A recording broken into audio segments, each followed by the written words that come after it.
Boa tarde a todos e a todas. Nós vamos abrir essa sessão. Eu estou como eu era suplente, né? Então estou meio de improviso aqui para coordenar a sessão, tá? Infelizmente, meu computador deu problema, estou no computador da minha esposa, então eu só tenho o nome dos que vão apresentar, né? Mas eu não tenho o nome das palestras, das comunicações, tá? Pela minha pelo o registro que eu tenho aqui, primeiro é o Jonatas Viegas da Silva, da Universidade Federal, acho que é do Maranhão, né?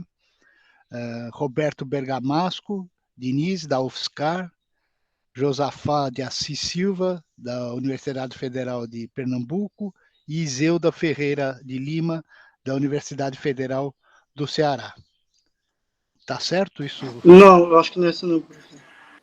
Hã? Faltou um número, mas... É a nossa segunda sessão. Oi? A nossa é a segunda sessão. Da sexta-feira, dia 10. Então eu estou em sessão errada, inclusive. Giovanni, da Vila, é. Então eu acho que eu estou em sessão errada. Mas parece que tem o nome do seu mesmo para essa sessão. Não, desculpe, eu é que li errado.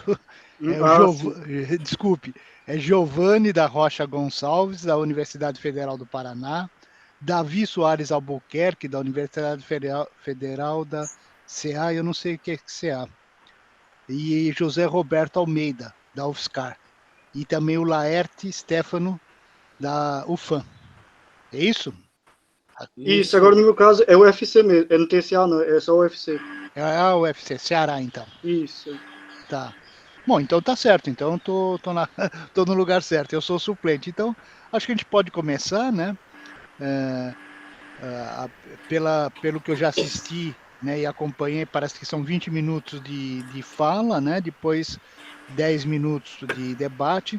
Eu não sei se vocês preferem que falem tudo de uma vez e depois a gente faz o debate, ou a gente faz cada uma das falas, faz os 10 minutos de debate e faz a segunda fala. Aí fica a critério de vocês. Para mim, é indiferente, né? Eu não estou na apresentação, né? Eu só estou como coordenação, tá? O que vocês preferem? Eu achei bem interessante. Ontem eu assisti à noite, eu achei bem interessante falar os 20 minutos e depois abrir para debate, depois que todos fizeram a apresentação. Depois que todos fizeram. Isso, né? Daí foi aberto para apresentação daí. Tá, então Primeiro fazemos a apresentação e depois a gente abre para os debates. Tá certo, então vamos fazer. Então tá bom. Não sei o que os demais colegas acham, mas eu achei interessante a dinâmica ontem. Por mim, tudo bem. Giovanni. Então, todo mundo concorda? Sim. Então, quer dizer, eu creio que sim. então, Já somos três, Davi. José Roberto, você quer falar? Concordo, não, é que já somos três. Já somos três, então voto, a maioria vence, né? A tirania da maioria sobre a minoria. Bom, pessoal, então vamos começar com o Giovanni, da Universidade Federal do Paraná, né? Eu não tenho o nome da sua comunicação, se podia começar por aí, tá bom? E dou 20 minutos, então, para começar a fazer a sua exposição. Tá certo, então. Vamos lá. Deixa eu compartilhar o material aqui com vocês. Vou ter que compartilhar a tela inteira.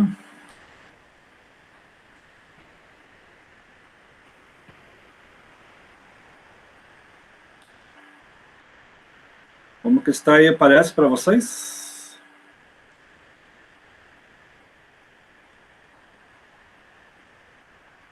Não, Giovanni. Oi? Não está aparecendo. Não está aparecendo. Agora há pouco eu fiz o teste e tinha dado. Só está aparecendo. Deixa eu ver. E agora? Aparece ou não? Não, ainda não está aparecendo, Giovanni. Ainda não. É que a internet aqui está muito lenta hoje. Assim.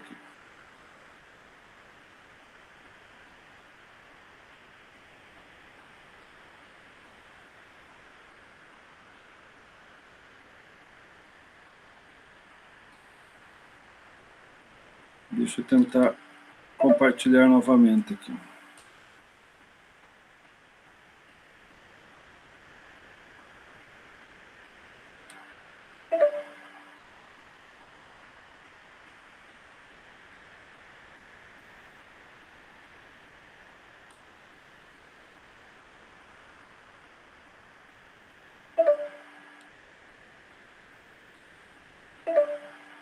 E o problema é que está aparecendo aqui, que para mim que não é possível compartilhar a minha tela.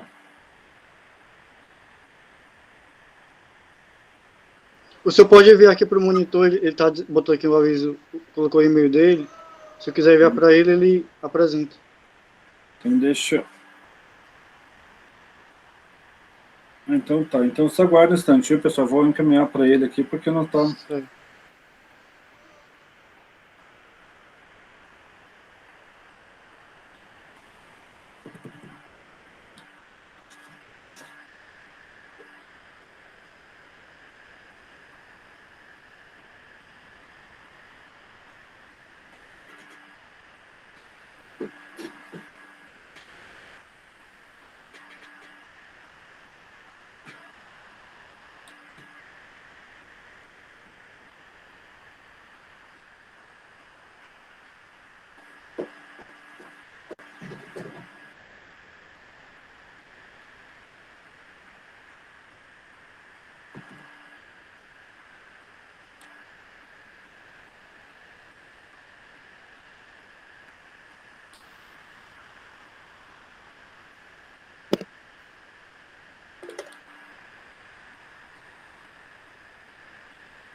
O Laerte pediu a palavra.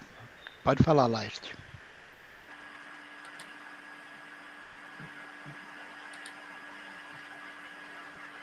Só para confirmar se eu pertenço a esta mesa, porque ainda agora eu entrei numa sessão errada, por favor.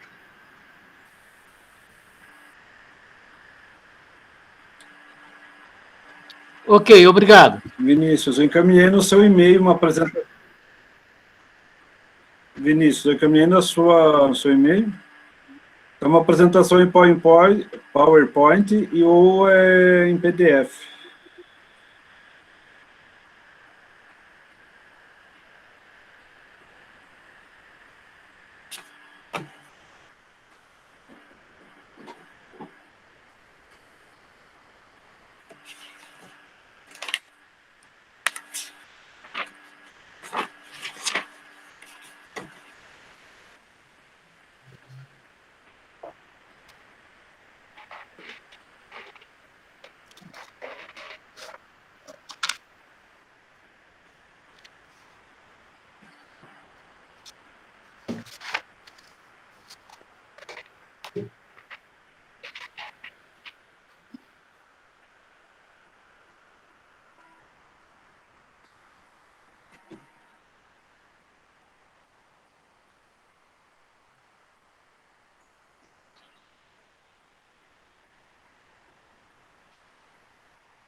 Ok, Vinícius. Deixa eu ver se eu vou conseguir. A tela dele não tem como ficar um pouco maior, hein?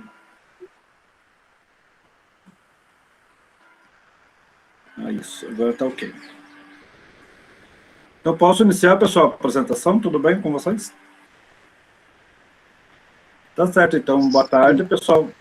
É um prazer estar com vocês, dividindo aí esse momento de troca de experiências em relação aos nossos trabalhos aí de pesquisa, nos mestrados pelo Brasil todo, na área de filosofia, em especial mestrado de profissional em filosofia.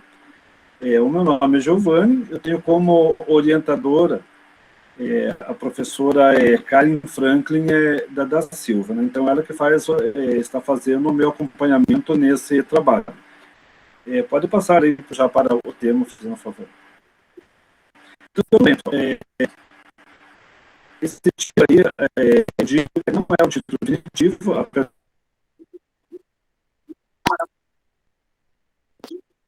de nós temos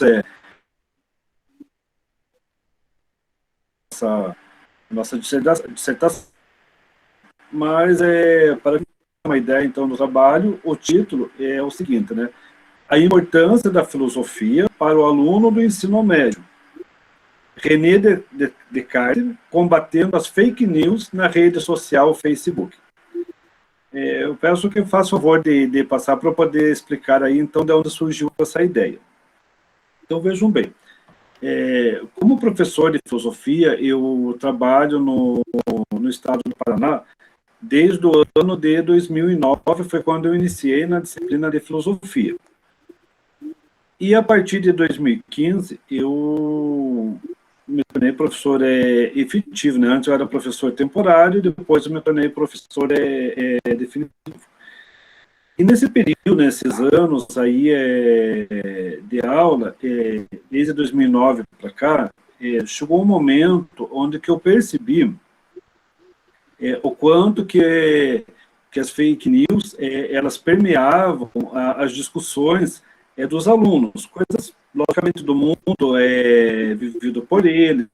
Na época, inclusive, aí, no ano de 2012 a 2015, a rede social Facebook era muito utilizada por eles. Hoje em dia, eles migraram para outras redes, mas ainda assim é bastante presente, bastante forte o Facebook na vida deles. E aí eu observava bastante na sala de aula algumas discussões em relação àquilo que eles viam. Então, eu fiz um trabalho em sala de aula, onde eles trouxeram essas informações dos quais eles pesquisavam, dos quais eles compartilharam, em algum momento eles curtiram ou compartilharam na rede social deles, e que eles mesmos colocavam discussões em sala de aula. E aí eu fiz um trabalho, né? Nesse momento era ou não é, ou seja, será que aquilo que eles compartilharam, será que aquilo que eles curtiram eram informações que se prestavam algum conhecimento, eram verdadeiras, ou não passavam de falácias, de fatos que não eram verdades, portanto, notícias falsas. E esse trabalho eu fiz quando eu trabalhei na parte ideológica, quando eu trabalhei a questão das falácias, né? Então, e aí me surgiu com o tempo essa vontade pode passar isso. E aí surgiu então essa vontade de pesquisar mais sobre a questão das fake news. E essa pesquisa em relação às fake news, eu queria pensar o seguinte: como que a aula de filosofia ela poderia contribuir para que o aluno pudesse identificar ou questionar uma notícia em relação... Oi? Ah, tá. Em onde que ele pudesse identificar, então, que aquilo era fake news. Lógico, existem outros caminhos, mas eu queria buscar dentro da própria filosofia, utilizar a filosofia como uma forma de estimular o pensamento crítico do aluno. Lógico que todas as disciplinas do ensino médio, dentro da antiga configuração, e ainda ela tinha por esse objetivo de buscar no aluno a formação crítica, na formação do cidadão. Mas nesse universo, qual poderia ser, então, a contribuição da filosofia para essa formação da crítica?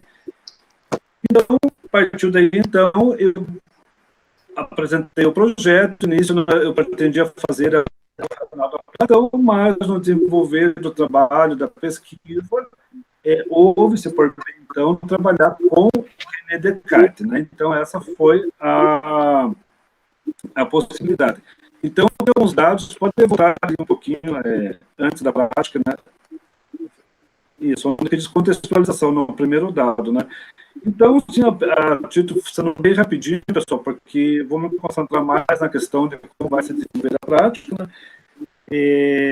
Apenas assim que as informações no passado já teve a TV e outras mídias utilizaram o domínio da informação, mas na atualidade são as mídias digitais onde circulam a maior parte das informações. Só um momentinho, Giovanni. Eu vou pedir para o Laerte estar com o microfone funcionando e está dando interferência. Laerte, você pode desligar seu microfone, por favor?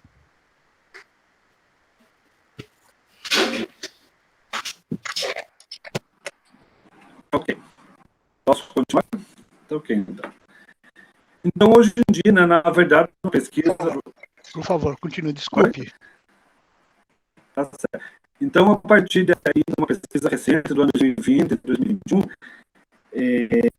nós temos que 81% dos brasileiros eles usam, né, a internet, e muitos deles usam, né, como fonte de informação. Então, nós vemos uma migração da informação, que às vezes, né, onde de certa forma podiam manipular uma massa de pessoas, né, ou passar nesse sentido, né, informações, mas hoje em dia não é mais a mídia tradicional, e sim as redes sociais, de modo geral, é onde se põe boa parte dessas informações. E foi dando a contextualização dentro dessas redes sociais. O WhatsApp, o Facebook, segundo uma divulgado ali pelo Jornal de Brasília, é onde, então, que existe a maior proliferação de notícias falsas, né, que são as fake news. E, sabendo que são notícias falsas, as fake news, elas permeiam aí a sociedade, é obviamente que também, no social, estão jovens do ensino médio, né? Então, essa população, 89% da população, né, de 9 a 17 anos, são usuários das redes sociais, e nesse contexto aí são jovens de 15 a 17 anos, né, de 68,7%, que estão matriculados aí na rede pública, na rede particular, sendo que a rede pública maior absorve o maior número desses jovens. Então, também que eles sofrem dessas fake news. Pode passar aí a outra imagem. Então, baseado nisso, pessoal, eu proponho no meu projeto de desenvolver uma prática onde eu faço uma de um clássico da filosofia, que no caso o René Descartes são as primeiras meditações, e eu posso fazer uma transposição didática desse conteúdo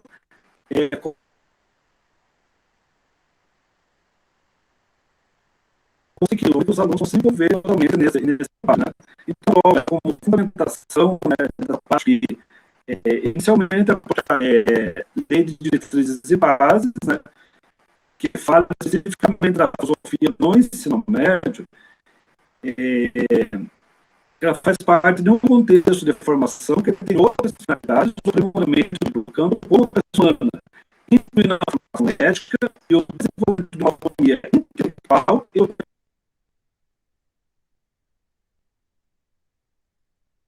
do crítico. Então, mas é justamente isso aqui. Na procurar através da disciplina de filosofia, os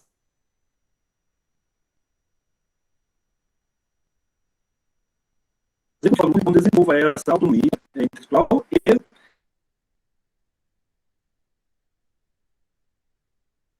entende, inclusive, que é o pensamento crítico, né? De que forma que ele analisar isso daí.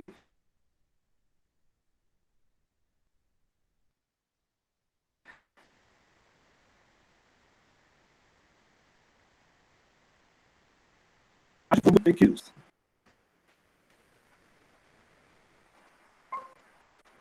Deu uma caidinha aqui.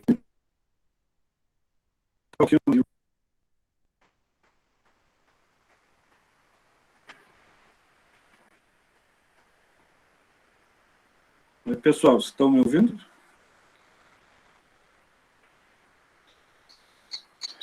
A internet está falhando um pouco, ela está oscilando. Sim, sim. Então, Vinícius, se puder um pouquinho no anterior ali.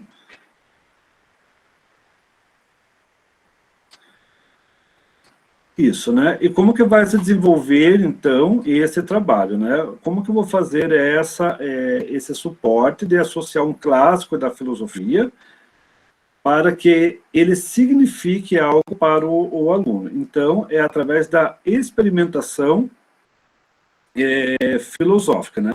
Onde eu vou fazer, então, eu vou ter um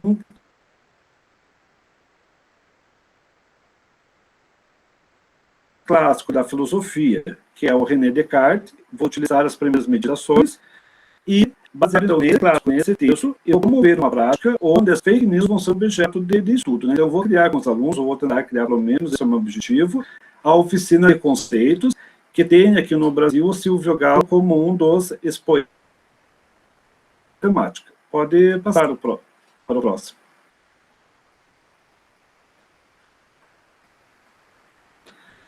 Então, nessa oficina de conceitos, né, tem alguns objetivos, que primeiro é a ideia de demonstrar como somos levados a enganos de raciocínios, e a partir desses enganos, né, nós acabamos construindo, às vezes, né, muitas vezes, informações equivocadas a respeito de algo, de um assunto, seja na política, ou na própria ciência, né, que essas informações muitas vezes engano, né.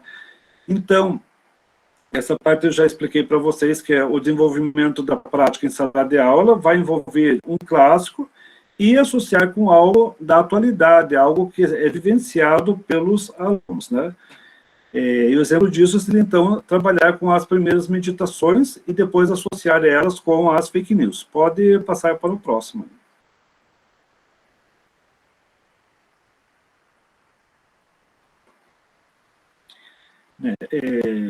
Essa prática, pessoal, ela tem, né, quais são os autores assim, que eu fundamentei a prática, né? Então, a Santaella, que é da Universidade Católica do Rio Grande do Sul, né, fala, né, inclusive, que existem várias formas da gente trabalhar com as fake news, ou combater as fake news. Mas o melhor é essa frase que eu quero destacar, né, que o melhor antídoto para combater as fake news é o desenvolvimento de um pensamento crítico. E eu acho bem próprio isso da filosofia, ela contribui mesmo para esse pensamento crítico, porque ela está dentro de todas as disciplinas, é aquela que está constantemente levantando a dúvida, é aquela que está constantemente produzindo a reflexão. Então, com base nisso, né, justamente o que se propõe, então, é estimular o aluno nessa prática aí, para que ele reflita, então, sobre as fake news. Pode passar isso. E como que vai se desenvolver, então, essa prática? A proposta, então, como eu falei para vocês, é a oficina de conceitos, e vai envolver 4 etapas, que é a da sensibilização, problematização, a investigação e a conceituação. Inclusive, aqui no Paraná, eu não sei se em outros estados como tem adotado, mas essa proposta do Silvio Galo, ela acabou sendo incorporada aqui nas diretrizes curriculares do estado do Paraná, antes da BNCC, né? Então, quando nós estávamos ainda sobre a égide, né, da normativa anterior, onde a disciplina, curricular, mas basicamente, quando eu fiz o concurso público, nos exigiram que nós dessemos uma aula prática, né, uma aula teórica, né, e, enfim, que houvesse uma prática onde nós teríamos que demonstrar justamente esses 4 passos aí, né, a sensibilização, problematização, investigação e conceituação. Pode passar para o próximo, que agora eu vou explicar, então, não sei quanto tempo eu tenho ainda para essa apresentação.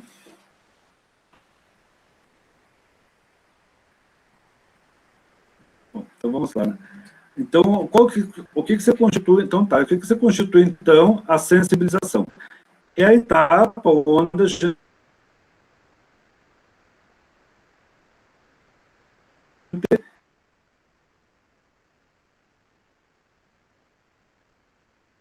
caso, a minha ideia é trabalhar com um filme chamado Dúvida, talvez quem é da área de filosofia já conheça, né, que tem a direção do John Stanley, e eu vou passar apenas no início, uma parte onde ele trabalha com a questão da fofoca, né, com as notícias. Uma vez uma notícia falsa ou algo do gênero, fofoca, quando divulgada, às vezes é muito difícil você reparar o erro dela, ou seja, ela já causa o estrago.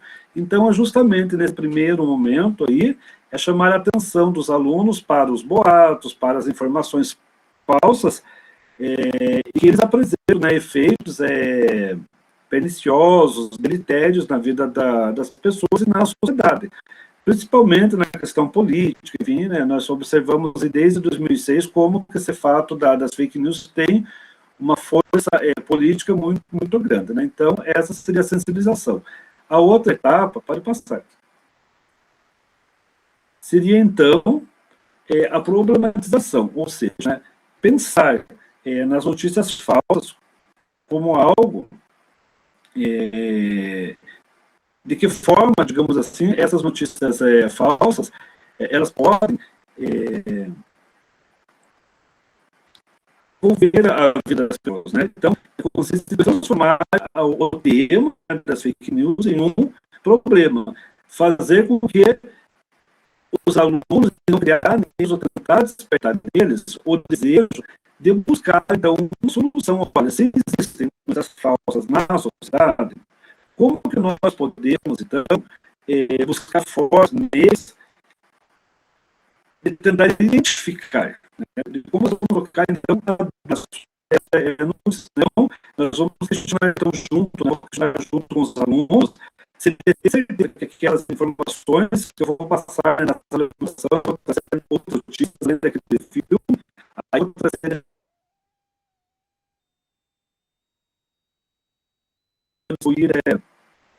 algumas notícias, onde a primeira ponto de vista deles, né, lá na fase ainda anterior, eles colocam o ponto de vista deles, agora na problematização, eles vão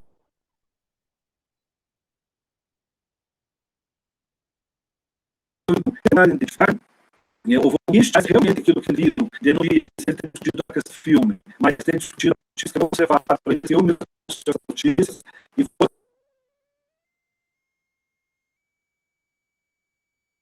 vai para a primeira edição, e agora, então, nessa segunda etapa da problematização,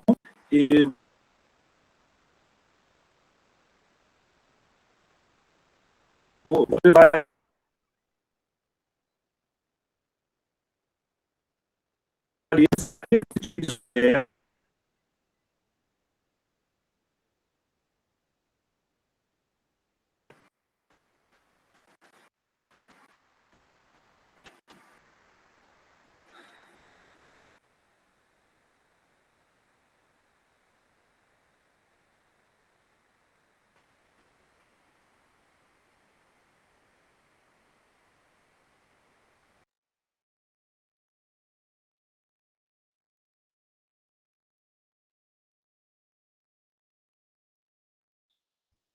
Parece que o Giovanni saiu do ar, né? Sumiu o som. A imagem dele também está travada.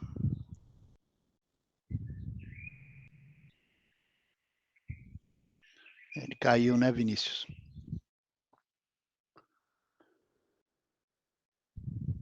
Bom, acho que vamos passar para o segundo, né? Vamos fazer o quê, né? O acaso acabou agindo, né? Bom, então vamos para o segundo, né?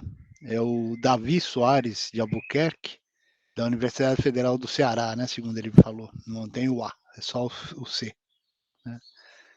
Então, Vinícius, Davi, quer dizer, desculpe, com a palavra você, né? Tem 20 minutos, então, para você expor o seu texto. Boa tarde a todos, boa tarde a todos da equipe do Terceiro Improf. Muito obrigado desde já pelos trabalhos de vocês, pela cooperação, e a todos aqui presentes para esse momento, os colegas também que estão apresentando. É uma satisfação, uma alegria muito grande poder compartilhar um pouco as nossas ideias, tendo em vista que tem um eixo em comum, né, que é a questão de metodologias pedagógicas para o ensino de filosofia. E eu creio que, semelhantemente aos colegas, essas nossas pesquisas nascem também das nossas observações, das nossas experiências no chão da sala de aula, né? Então, desde o meu tempo da graduação, eu também me interesso, ainda no começo, pela questão da filosofia da linguagem, já que nós vivemos em uma plena era de comunicação, né? De informação e também de desinformação. E aí eu tenho um interesse muito grande por essa área. Então, resolvi aperfeiçoar um pouco mais, aprofundar os estudos na hermenêutica de Gadamer. Então, a minha pesquisa seria a possibilidade da contribuição do diálogo em Gadamer, Hans-Georg Gadamer, para o ensino de filosofia. Então, Gadamer, primeiramente sobre esse teórico, né, que alguns conhecem bastante, outros não tanto, mas é um filósofo contemporâneo, né, do século XX, filósofo alemão considerado um dos principais pensadores do século XX, com a sua hermenêutica, com a sua filosofia, e também por ter vivido bastante tempo, então pôde ser bastante atuante até os últimos momentos da sua vida, né? Produziu muito. Ele foi assistente de Heidegger também, que isso também acabou influenciando um pouco quer dizer, bastante também a filosofia do Gadamer. Por exemplo, o conceito do Dasein, né, o ser aí, ser no mundo, que inclusive foi o diferencial para essa virada hermenêutica, que é o ponto aqui, o penúltimo ponto desse segundo slide, né? Gadamer foi também um dos maiores nomes da virada hermenêutica, por sua ontologia. Então, a ontologia de Gadamer, a virada hermenêutica consiste justamente nisso.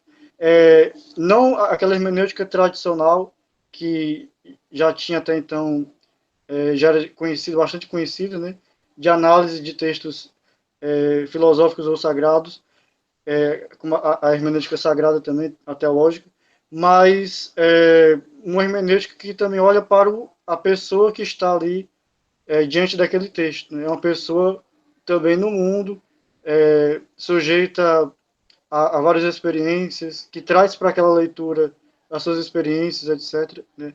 As suas vivências, as suas compreensões e incompreensões, as suas pré-compreensões. Então, isso, para Gadamer, é de fundamental importância. E o texto ele ganha vida a partir do momento que aquela pessoa, aquele sujeito, busca ler e compreender com as suas visões também. Então, todo o texto ele ganha vida a partir do momento que ele é refletido, analisado, discutido, e isso é feito com base em pessoas de um determinado tempo, de um determinado período. Então, isso também é muito importante para a questão da compreensão. Isso vai acabar influenciando na questão da compreensão. E a sua principal obra, Verdade e Método, que tem o volume 1 e o 2, e no qual, para essa pesquisa, o principal referencial teórico é Verdade e Método 1, que é mais ou menos lá da década de 60 por aí, certo? Então, esse é o porquê de ter escolhido esse teórico. Né? Agora vamos para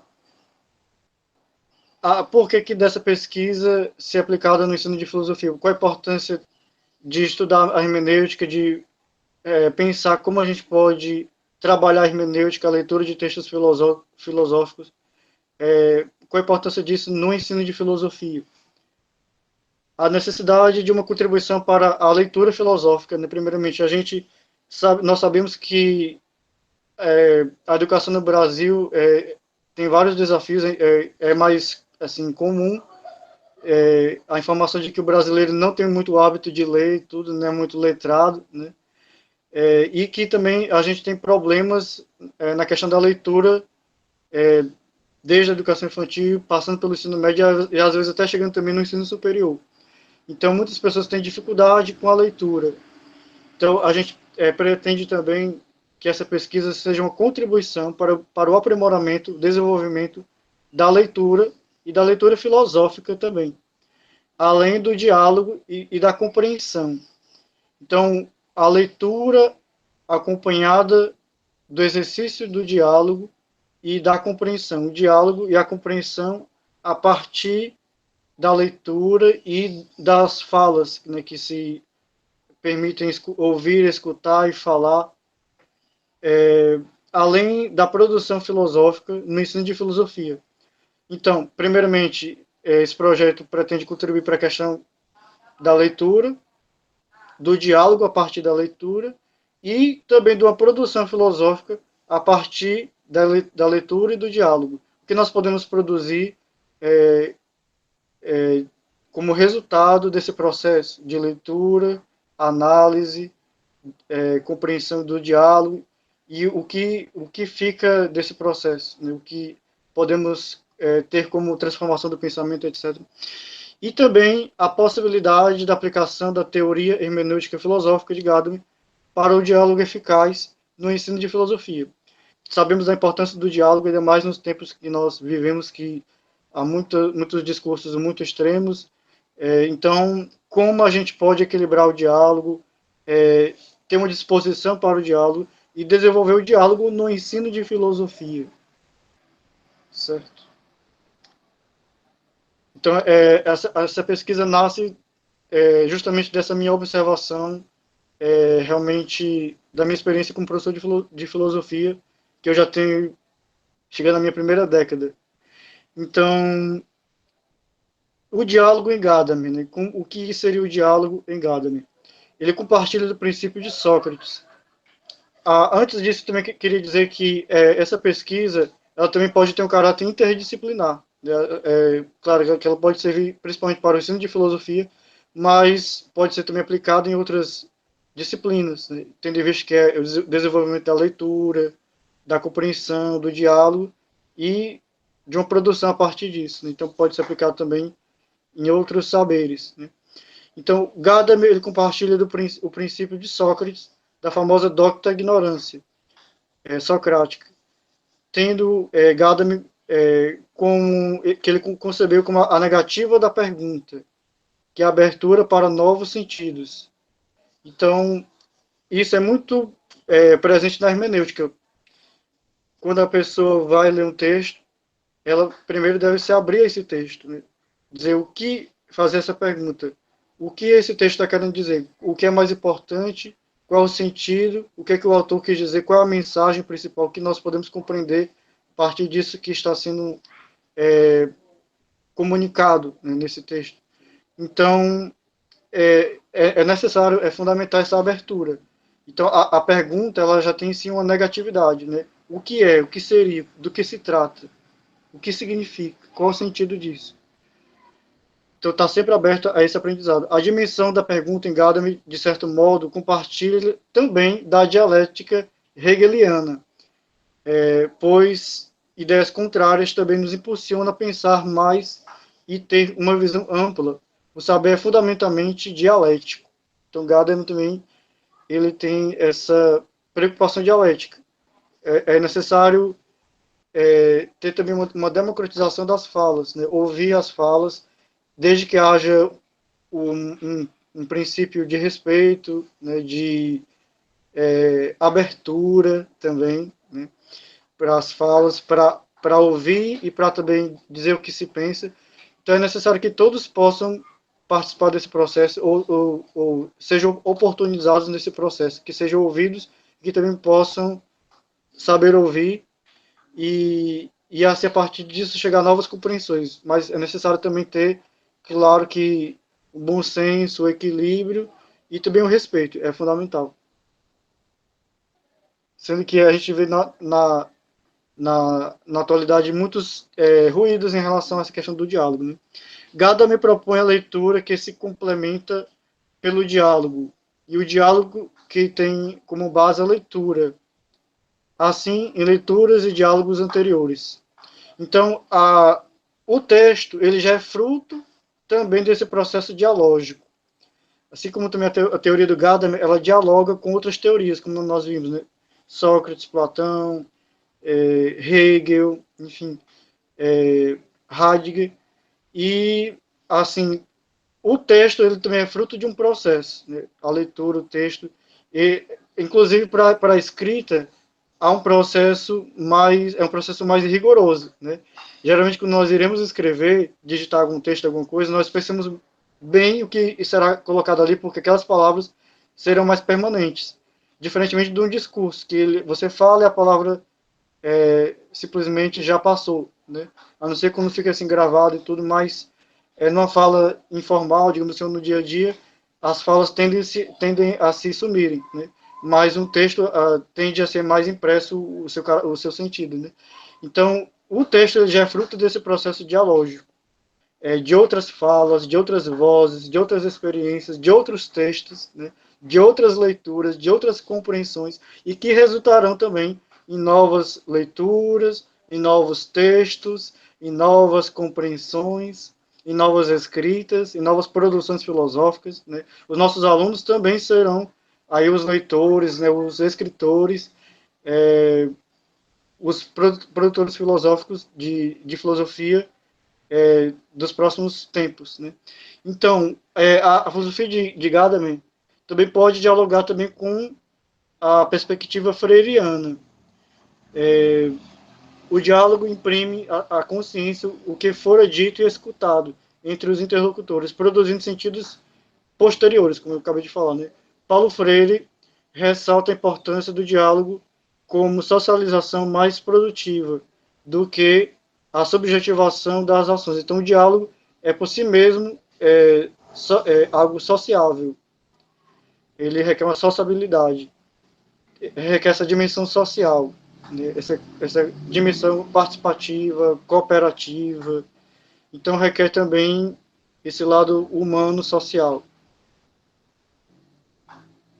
E o primado da pergunta ante a resposta. Isso é muito forte na teoria de Gadamer, na hermenêutica filosófica de Gadamer. Para Gadamer, a pergunta ela tem um caráter primordial. Ela é decisiva, até mesmo decisiva no próprio diálogo, pois é a pergunta que irá direcionar o sentido para as falas, né?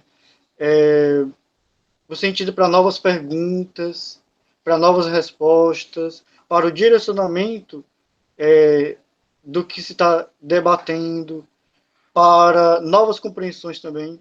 Então, a pergunta ela é até mais difícil para Gadamer, no sentido mais rigoroso, mesmo no sentido mais atento, se você pensar bem, que Gadamer tentou explicar, que é mais difícil você fazer uma pergunta do que simplesmente uma resposta, porque a pergunta requer também compreender o que está sendo debatido, lido, e já tentar lançar a partir da pergunta uma resolução para um problema, para uma questão, para pensar mais alguma coisa.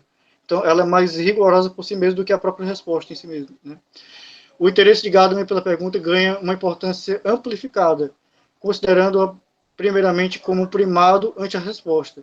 Consiste não apenas a pergunta como a inauguração do evento dialógico, mas como elemento fundamental que perpassa todo o diálogo, do começo ao fim, e nesse sentido, ela passa a ter um caráter preponderante para a condução da resposta e o decorrer do diálogo e a sua compreensão, e ela deve permanecer até mesmo após o diálogo, ou seja, no sentido de uma abertura a refletir sobre o que foi também dialogado. O diálogo é interessante que ele pode ser pensado naquilo que o antecedeu, aquilo que provocou o diálogo, um debate, um acontecimento, um fato, alguma coisa.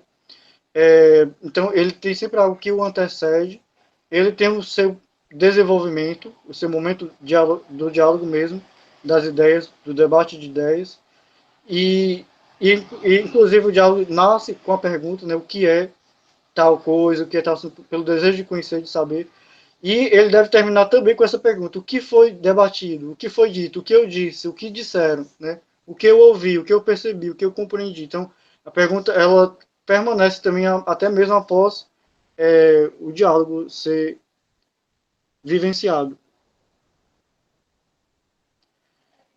Na sequência, nós iremos ver também, daqui a pouco, como o diálogo ele pode ser aplicado no ensino de filosofia, mas antes disso, só esse pensamento do Gadamer que ilustra um pouco esse sentido, né? Em toda experiência, encontra-se pressuposta a estrutura de pergunta. Não se fazem experiências sem a atividade do perguntar. O conhecimento de que algo é assim, e não como acreditávamos primeiramente, pressupõe, evidentemente, a passagem pela pergunta, se é assim ou de outro modo. Creio que já está bem explicado aqui, né? O círculo hermenêutico de Gadamer é algo também muito forte, marcante, essa concepção de Gadamer do círculo hermenêutico. Até mesmo a imagem do círculo, né? O círculo ele envolve essa questão da circularidade, né? De uma certa igualdade, de algo que dinâmico, né? Algo que é comum, que envolve a todos, que perpassa a todos, que envolve a todos, né? Então, a própria ideia de circularidade remete ao movimento de permanente renovação. Na medida em que dialogamos, vamos aperfeiçoando a compreensão, assim o diálogo requer um certo exercício. A ideia de circularidade do método deve acompanhar também o diálogo como um evento de igualdade entre seus interlocutores e deve levá-los por si mesmos a formularem o seu próprio entendimento, aprimorando a própria compreensão. E é interessante que a questão do diálogo como exercício, eu até estava comentando sobre o trabalho de um outro colega da minha turma do Prof. Filo, também 2020, sobre o diálogo, né? Eu estava refletindo com eles na apresentação dele que o diálogo, ele não é essa coisa tão instantânea. Tudo bem, ele tem um momento que ele ocorre, mas ele tem os seus desdobramentos, como eu falei, né? A pergunta que permanece ali, o que foi dito, o que foi falado, o que foi compreendido, assimilado. Então, ele é um processo gradual, ele é um caminho que se percorre, né? Ele não é um fim em si mesmo, mas é como realmente um método para se chegar à compreensão, o entendimento. E Gadamer também não tinha pretensão de estabelecer um método engessado. Ele, pelo contrário, ele fazia essa crítica à modernidade, dessa artificialidade, né, das ações, das relações e tudo. Então, ele não pretende dizer esse método aqui é o único método a ser seguido, praticado. Não. É um modelo possível, Então, podemos aplicar, podemos usar esse modelo da leitura filosófica e hermenêutica como uma possível compreensão, mas não que ele seja o único, né? Podemos ter outras ideias também, semelhantes ou diversas ou adversas, enfim. O ciclo hermenêutico é composto, queria pedir a atenção de todos, né? Porque todos esses elementos aqui poderão também estar presentes na pesquisa, certo? Na aplicação do projeto. O ciclo hermenêutico é composto inicialmente pelo interrogar-se, que isso é fundamental, algo bastante filosófico, né? O espanto, né? O nosso famoso espanto, que é a filosofia nasce do espanto, né? Da admiração, do interrogar-se, que deve estar presente no final e no início de cada discussão, a pré-compreensão que corresponde ao que trazemos da experiência de mundo, o reconhecer a própria pré-compreensão. E aqui que entra a questão da opinião, né? Essa pré-compreensão podemos também entender como aquela famosa opinião. Então, todos nós trazemos para o diálogo as nossas opiniões. E então, elas devem, no primeiro momento, até mesmo talvez antes da própria leitura filosófica, cada pessoa pode compartilhar suas ideias do que pensa e depois amplificar suas ideias, suas opiniões com a leitura do texto, né? A fusão de horizontes, que seria a associação de ideias da pré-compreensão com a tradição histórica, que é outro conceito de Gadamer, representada pelo texto, né? Ouvir o texto, que é outro elemento do círculo hermenêutico, outro momento. Fazer emergir o sentido do texto. Então, o que esse texto está querendo nos comunicar, nos dizer? Aplicar o sentido implica uma nova postura de comprometimento. E o interrogar-se, permanecer aberto à compreensão. Estamos já caminhando para o final.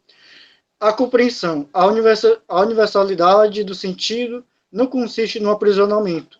Gadamer entende que podemos encontrar um sentido mais amplo para as falas, para os diálogos, para as experiências, e toda compreensão participa desse sentido mais amplo, dessa verdade maior, desse saber maior. Então, toda compreensão, ela participa desse saber universal. Mas não como um aprisionamento, não como eu tenho que me prender a uma verdade maior, mas como algo natural. Toda compreensão já participa de uma verdade que pode envolver a todos, que naturalmente envolve a todos.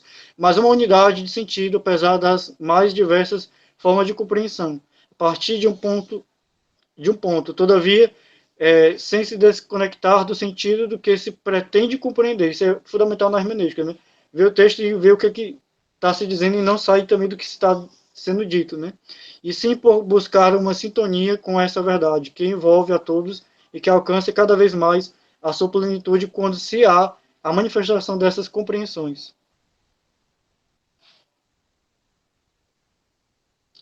Agora, como vamos dialogar? Vamos fazer esse convite aos nossos alunos, né? Para nós conversarmos mais, interagirmos mais, dialogarmos mais e compreendermos melhor também. Então, como seria isso, né? Ao imaginarmos a realização de um evento dialógico propositivo, então não seria um diálogo necessariamente espontâneo, mas provocado, né? Para o debate de ideias, devemos perceber que há necessidade de um planejamento das etapas de um diálogo, debate e preparação, ou seja, conceber o que precede o pré-diálogo, preparação, qual o texto que será escolhido para o debate, qual a temática, qual o conteúdo, qual o assunto, quem irá debater, quais os alunos, qual o perfil dos alunos, o lugar onde será debatido, será na sala de aula, qual o tempo de duração, qual o processo, né? O durante a leitura e troca, como iremos trazer os alunos para isso, como iremos cativá-los, né, convidá-los para isso, conquistá-los para esse debate. O durante a leitura e troca de ideias, como será feito, né? O professor assume o papel de mediador, então ele precisa mediar as falas, ter cuidado com os excessos, com a falta de consideração pelo outro, nas falas, etc., né? E o que se pode coletar de resultado, atividades, formulário, etc., que seria o pós-diálogo. E, já quase acabando, dialogando, apresentar a temática. Então, o que eu pretendo aplicar na prática seria isso, né? O primeiro passo seria isso, apresentar a temática aos alunos e ouvir o que pensam sobre o assunto. Aí é o momento para a sua opinião, para a sua doxa, né? A pré-compreensão, o que eles já trazem de pré-compreensão para esse debate. A leitura filosófica hermenêutica, que vem lançar uma luz, ou complementar ainda mais o sentido, ou tentar elucidar os problemas, as arestas do pensamento, as ideologias, os excessos, né?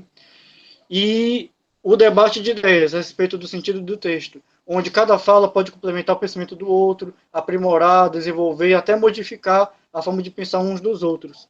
E o quarto momento seria mais ou menos a culminância, né? A produção filosófica. O que podemos produzir a partir disso que foi debatido, ouvido, analisado desse processo, né? Onde expomos as nossas ideias, onde fizemos a leitura filosófica e hermenêutica, debatemos essas ideias, e o que podemos apresentar como produto desse processo de compreensão, de desenvolvimento, o que desenvolvemos nosso pensamento, como desenvolvemos esse pensamento. Pode ser talvez de uma forma de um novo texto, uma produção textual, pode ser até talvez uma produção artística, né? Pois a hermenêutica ela também visa a leitura e compreensão da linguagem como um todo, né? Principalmente a linguagem escrita, né, digitada, mas também, por que não, a hermenêutica é a compreensão de uma linguagem diversa, né, mais diversificada. Consequentemente, a compreensão ela pode ser exposta de um modo também mais diversificado, né? E, como considerações finais, portanto, a consequência de um bom desenvolvimento dessas etapas poderá resultar em uma sensível percepção da realidade, desde a reflexão, transmissão e recepção de informações que presencialmente tornam-se ainda mais significativas pela possibilidade concreta de olhar olho no olho, perceber os gestos, expressões faciais, entonação de voz, ou seja, da linguagem verbal e não verbal presentes no diálogo, que repercutirão na mudança de ideias.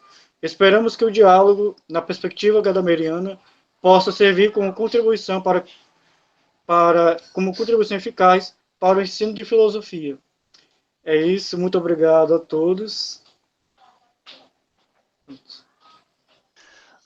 Obrigado, Davi, pela sua exposição, né? Seguindo agora a ordem, seria José Roberto de Almeida, da UFSCar. Boa tarde, professor. Boa tarde a todos que estão presentes aí. Uma honra poder estar com vocês. Como o professor disse, eu sou da UFSCar, sou da turma que se formou em 2020. Na verdade, nós cursamos 2018, 2019, e em 2020 nós já estávamos de saída, né? Um pouquinho antes da pandemia começar. Eu gostaria de saber se vocês estão conseguindo visualizar minha tela. Estamos, pode passar. Tá, joia. Bom, meu trabalho, então, é sobre a questão dos super-heróis, e é uma atividade bastante prática que eu fiz com os alunos ao longo do tempo, e eu fui percebendo que eles tinham esse anseio por gostar de mitologia. Então, eu fiz um trabalho voltado para a questão mitológica lá na Grécia, né? Essa questão dos heróis gregos, os heróis sempre acompanhados da tragédia. E aí veio aquele boom de filmes da Marvel e da DC, e eu percebi que os meus alunos frequentavam muito os cinemas para assistir e que também acompanhavam seriados e tudo mais. Eu falei, não, agora é o momento de tentar fazer alguma coisa mais profunda nesse campo. Tá? E aí, quando eu fui para o Profilo, eu tive como orientadora a professora Adriana Maamari, que é a professora e coordenadora do Profilo lá na UFSCar, e que me deu um grande apoio aí nessa questão. Já de início aqui, só para colocar umas figuras, né? Eu coloco aqui, ó, o Homem-Aranha, o Homem de Ferro e o Hulk como um produto das mudanças, tanto atômicas, biológicas, ligadas à Guerra Fria, são produtos da Guerra Fria, são heróis criados nos anos 60. O Capitão América, que é um herói criado no contexto da Segunda Guerra Mundial, perdão, e, claro, baseado numa ideia também de Nietzsche, assim como o Superman, né, a ideia do homem superior. O Thor é um deus da mitologia nórdica, e aí quando a gente olha para os heróis que estão embaixo, que são heróis da DC, os de cima são da Marvel, a gente tem o Shazam, né, que é uma criação que se baseia em vários personagens, né, o S de Salomão, o H de Hércules, o A de Atlas, o Z de Zeus, o A de Aquiles e o M de Mercúrio. E aí cada um deles com as suas características, a sabedoria de Salomão, o raio de Zeus, enfim, né, a coragem de Aquiles e cada um deles. O Lanterna Verde, que é comparado com Apolo, a Mulher Maravilha, que é uma amazona, o Aquaman, que é inspirado em Poseidon, ou Poseidon, como alguns chamam, o Superman, que é tanto corajoso quanto Aquiles e forte como Hércules, o Batman, que é comparado ao Hades por ser sombrio, o Flash, comparado ao deus Mercúrio ou Hermes, por ser um velocista, e o Cyborg, que é comparado ao Hefesto, porque é um ser habilidoso. Além disso, nós temos também as figuras aí que eu usei para falar do meu trabalho. Eu falei sobre a ética das virtudes em Platão, principalmente. Usei um pouco de Aristóteles também, mas falei muito de Platão, muito mais baseado naquela ideia dele da ética com as virtudes cardeais. E isso me possibilitou chegar a também 4 super-heróis. Porque naquele momento estava acontecendo o quê? Nós tínhamos a Guerra Civil da Marvel, que opunha o Capitão América ao Homem de Ferro, e nós tínhamos Batman versus Superman, a origem da justiça, que opunha o Batman e o Superman. Todo herói é criado a partir de uma necessidade que aquela sociedade tem de uma figura que seja ímpar na demonstração de qualidades positivas, que a gente chama de virtudes. O que acontece é que o herói na antiguidade, antes da formação das polis, era visto como um ancestral. Se eu chego para um aluno hoje na sala de aula e pergunto qual é o herói dele, qual o modelo de herói para ver para ele, ele vai me dizer, olha, o meu herói é meu pai, o meu herói é meu avô, ou minha mãe, minha avó, porque isso está no ser humano desde a época pré-polis, a ideia de que o herói é um ancestral. Só que a palavra herói vem de era. Na verdade, o primeiro herói que vai se tornar aí o símbolo de todos os outros é o Hércules, chamado em grego de Heracles, que quer dizer glória de Hera. Então, na verdade, tinha essa ideia de que o herói era alguém que era um ancestral. Depois, o Hércules se torna o primeiro dos grandes heróis da mitologia, e aí surgem outros heróis. Mas os heróis estão sempre acompanhados de uma figura da linguagem que o Aristóteles falou muito na sua poética, que é justamente o quê? A tragédia. Todo herói tem a sua tragédia, e todo super-herói também tem sua tragédia. A tragédia mais comum na vida de um super-herói, personagem criado a partir dos anos 30 nos Estados Unidos, em função da crise, né, da Grande Depressão, pós-29, é o fato de que a maioria deles é órfão. Então, se pegar esses 4 aqui, ó, todos eles são órfãos. de todos os órfãos, o pior é o Superman, que além de perder os pais, ele perdeu o planeta, ele é um alienígena. Mas a gente sempre olha mais para o sofrimento humano, por exemplo, do Batman. Aliás, também consegui descobrir uma outra coisa sobre isso. Porque eu comparei os dois heróis da Marvel e os dois da DC e pedi para os alunos me dizerem qual era a maior fonte de inspiração de cada um deles. E os alunos gostam muito do Batman e gostam muito do... Curiosamente, eles gostam muito do Homem de Ferro, mas na votação que eu fiz com eles, no trabalho que eu fiz para apresentar a minha dissertação, o Homem de Ferro perdeu por 3 votos para o Capitão América, o que é um tanto estranho. Por quê? Porque o Capitão América e o Superman, eles são. O Batman e o Superman têm. O Batman, perdão, e o Homem de Ferro têm.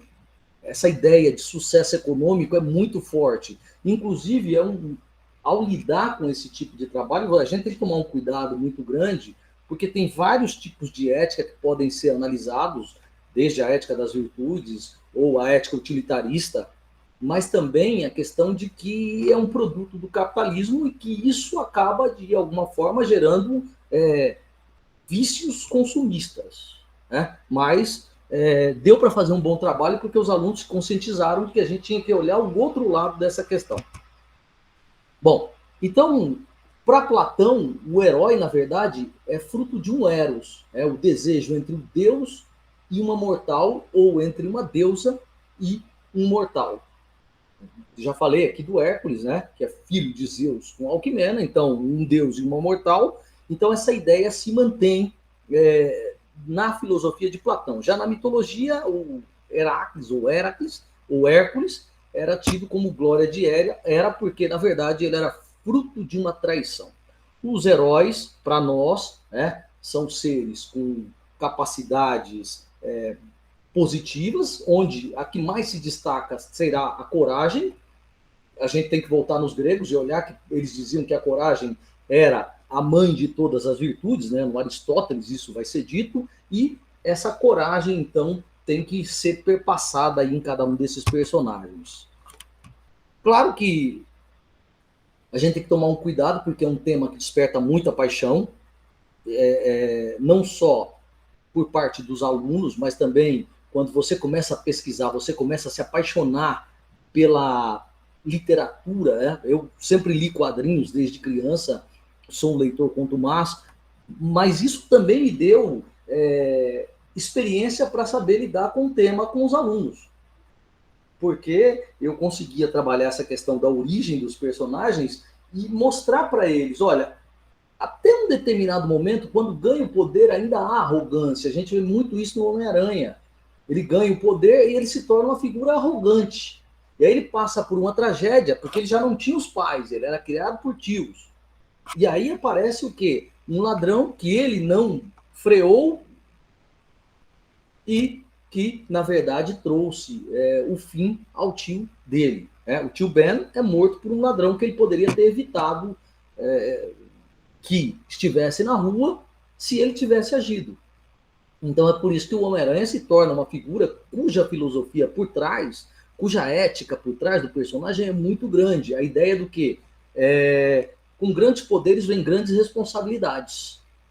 E aí, no trabalho, eu falo sobre a questão das virtudes cardeais despertadas pelo Platão, né? A prudência barra a sabedoria, a fortaleza barra a coragem, a temperança e a justiça. Então, eu vou mostrando para os alunos o que significa cada uma dessas virtudes e o que eles encontram, ou se eles não encontram isso nos personagens. Uma outra coisa que eu preciso dizer é que quando a gente fala de heróis e super-heróis especificamente, nós temos um grupo chamado de anti-heróis. E é um perigo, porque eu não trabalhei com isso e eu fui questionado várias vezes sobre essa questão, mas não trabalhei com anti-heróis, por exemplo, Wolverine, por exemplo, Justiceiro. E aí tem os problemas da tradução, porque um personagem tem um nome no inglês, mas quando ele é traduzido para o português, muitas vezes ele vai ter um nome pior do que ele tinha no inglês. Então, por exemplo, os Vingadores, embora o nome seja Vingadores, o processo deles, o trabalho deles não é vingar, o trabalho deles é fazer justiça. O Justiceiro, não. O trabalho dele é fazer vingança. Ele não está ali para fazer justiça. Ele está para fazer qualquer coisa, menos justiça. E aí o nome dele em português é justiceiro, mas na verdade nós sabemos a carga, né, semântica que essa palavra tem em nossa língua quando se trata, por exemplo, de um personagem dos quadrinhos. Para Platão e para Cícero, lá na antiguidade, né, eles procuravam ter a ideia de oferecimento de um modelo de educação aos jovens, porém isso não é o que a gente tenta fazer no trabalho. Tá? Eu vou mostrar para eles o que é. E eles vão chegar às características dos personagens e eles vão entender, a partir do que eles percebem, o que é ou não que pode ser positivo ou negativo em cada personagem. Tá? Não é meu intuito oferecer um modelo como na ideia de Platão e Cícero lá na antiguidade. Não. A ideia é, nós vamos discutir algumas questões éticas e aí vocês vão trabalhar em cima disso. Aliás, os alunos faziam seminários, contavam a origem dos personagens, eles mostravam o que havia de positivo, havia de negativo. Então, houve várias etapas no processo. Não foi uma coisa que foi feita só especificamente para isso aqui, não. Eu tive várias etapas.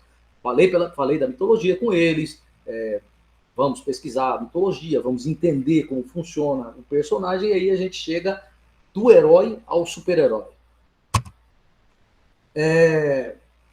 O herói e o super-herói têm um caráter de sedução, né, que a gente não pode negar, mas existe o apelo também por trás da indústria dos quadrinhos, que dos quadrinhos ela passa inicialmente para o rádio, depois para a TV, depois para o cinema, depois para os streamings da vida. Então, a indústria que movimenta a ideia de super-herói é uma indústria pujante, e aí o aluno tem acesso a diferentes formas de chegar a esses personagens e, a partir daí, entender um pouco sobre como foi criado esse personagem, por que foi criado, para que foi criado, como que o capitalismo tem trabalhado por trás disso para gerar mais renda para a indústria do entretenimento, e aí vai.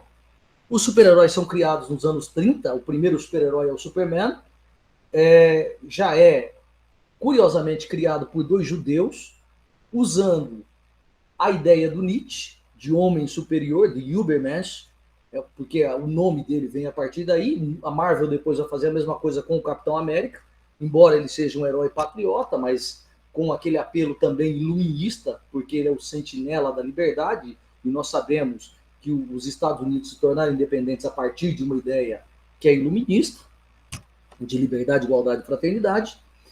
E os heróis foram criados justamente nos anos 30 para poder trazer um aporte à moral da sociedade americana sofrida tanto pela crise como pós-Primeira Guerra Mundial. Então, era uma sociedade que tinha uma depressão, digamos assim, causada tanto pela questão econômica, como pela violência causada pela máfia, como o reflexo ainda das perdas da Primeira Guerra Mundial.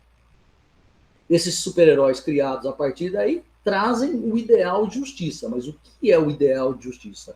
O ideal de justiça nesses personagens é exatamente o ideal de justiça que os Estados Unidos têm para oferecer ao mundo. E isso vai se tornar pior com o final da Segunda Guerra Mundial, ali nos anos da Guerra Fria. Só para a gente ver aqui, 2 personagens extremamente importantes, criados aí nos anos 60, o professor Charles Xavier, dos X-Men, que é inspirado em Martin Luther King Jr., um pacifista e um deficiente físico. Né? O Magneto é inspirado no Malcolm X e também naquela luta pelos direitos civis. Só que o Magneto tem uma conduta violenta, como tinha o Malcolm X, e o Xavier tem uma conduta mais pacifista. Os X-Men são sempre pessoas que faziam parte das minorias dos Estados Unidos na luta pelos direitos civis. A gente vê inspirados em negros, em judeus, em deficientes físicos, em mulheres, ou seja, naquelas camadas da sociedade americana que não tinham seus direitos plenamente reconhecidos. Então foi por isso que surgiram os X-Men.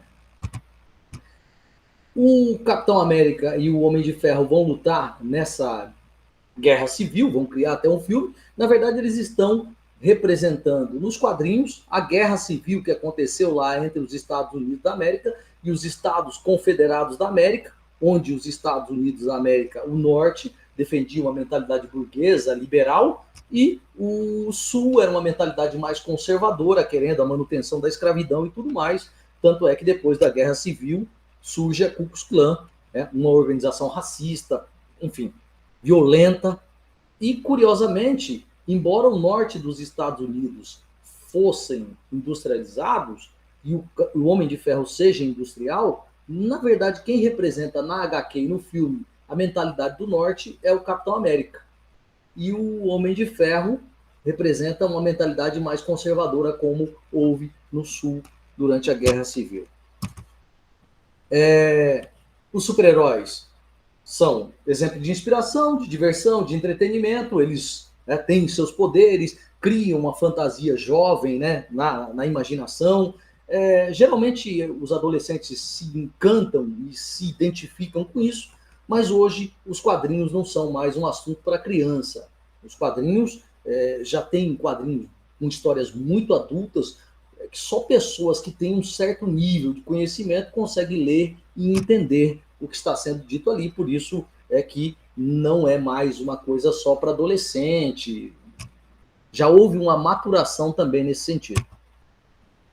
No meu trabalho, eu abordei lá a jornada do herói, né, o conceito do herói, como ele se desenvolveu da pré-polis até o momento da formação das polis, como o herói era visto no modelo da educação grega, aquela questão da arete, né, essa coisa do ideal cavalheiresco grego, como o herói, através do tempo, vive no imaginário, porque todas as sociedades, de alguma forma, mantêm esse laço, né, de união com essa ideia, como essas virtudes se associam a esses heróis, especificamente as virtudes cardeais que eu mencionei, como a Guerra Fria serviu para frear o avanço dos quadrinhos, mas esses quadrinhos voltam a ter força a partir dos anos 60, quando surgem os diversos movimentos de contestação social, por causa da Guerra do Vietnã, por causa dos direitos